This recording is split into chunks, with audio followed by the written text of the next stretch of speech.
Let's take a quick look at Man-at-Arms from the Cartoon Collection, which is a subdivision of the Origins line that I really don't like. But I love Man-at-Arms, and he, just as a character and as a toy, deserves a little bit more attention from me as a collector. So let's look at him and all the iterations of Man-at-Arms that I have in my collection right now, along with his Transformer cousin. I've always loved the character of Man-at-Arms. I loved him on the cartoon, mostly because he was the voice of Falkor, which I was so like giddy over the first time I put that together. I love the character. I love the toy and the character. There's something so grounded about Man-at-Arms that he's just seemingly a normal guy with a sharp intellect, and he's an engineer and a builder as well as a soldier. Makes lots of interesting weapons and armor for himself as well as He-Man.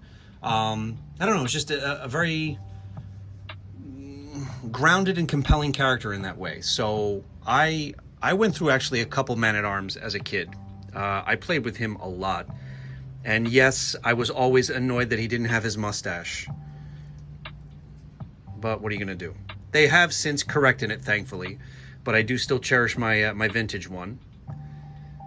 Over here, well, we'll leave them all over here just for comparison's sake. I also want this video to be more about Man-at-Arms than just this toy, because again, I don't like the Cartoon Collection. This guy seems to be a decent addition, but a couple have been terrible. The He-Man and the Skeletor I just thought were abysmal.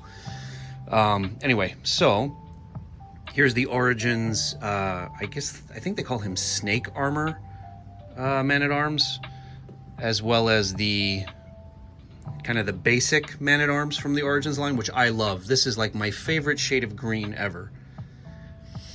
And don't be mad at me, but I don't really recall if this is the new Eternia or just the Revelation Man-at-Arm. Either way, it's a very cool figure. All right, we'll leave them out for comparison. But let's take a look at this guy and see if he's worthwhile. I know I sound like a hypocrite because I trash this line and then I pick him up, but I was walking down an aisle in Target and I haven't seen this guy in my local Targets. And again, like I said, I love Man-at-Arms, so I figured, well, what the hell. All right, let's get him open.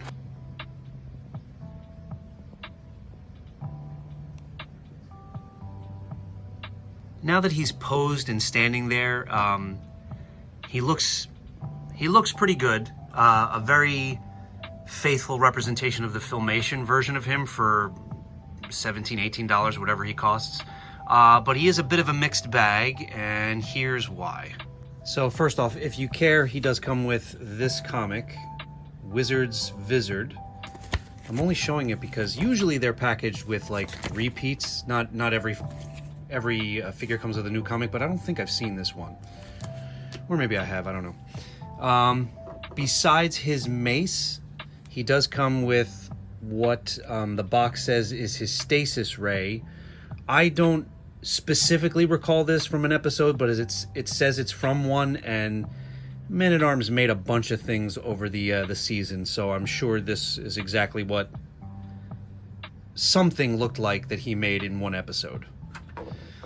The mace, I like that it's streamlined and simplistic, and that's a big part of the charm of the show for me. Like, I loved the toys as a kid, but I was very, very aware of the like drastic difference in detail and complication, I guess, of what I saw in the cartoon versus what I got in toy form. The toys were works of art to me, as far as the detailing, the box art, all that stuff.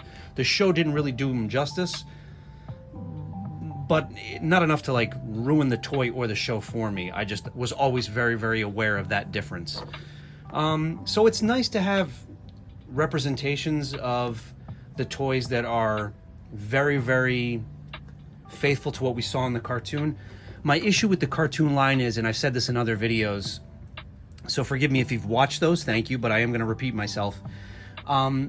I think it was Super 7 that many years ago put out Filmation style 7 like 6.5-inch, 7-inch figures of He-Man and Skeletor and all the rest, and they were exquisite. I have He-Man and Skeletor, and they are still by far my favorite Masters of the Universe characters.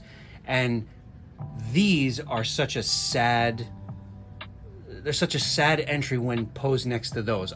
Granted, the price point is very different, but these just pale in every way in comparison to those. If you're looking for figures that are Filmation style, Super 7 did it way better. There's not even a contest. Some of the issues I have with mine are some of the quality control stuff that happens with Origin stuff, and with Mattel, even with the Turtles of Grayskull figures.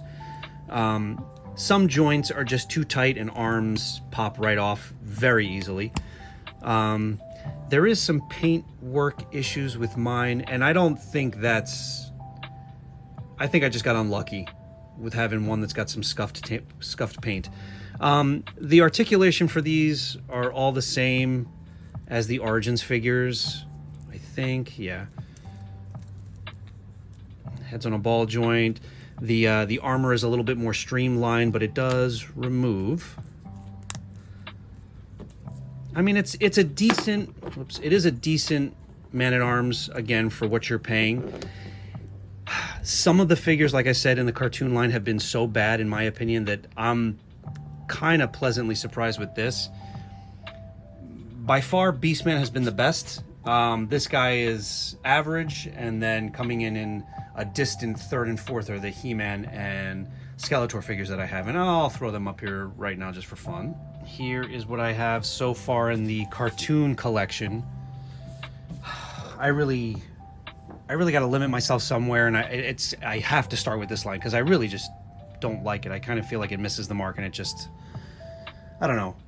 It's such a cheap placeholder for what other companies have done better.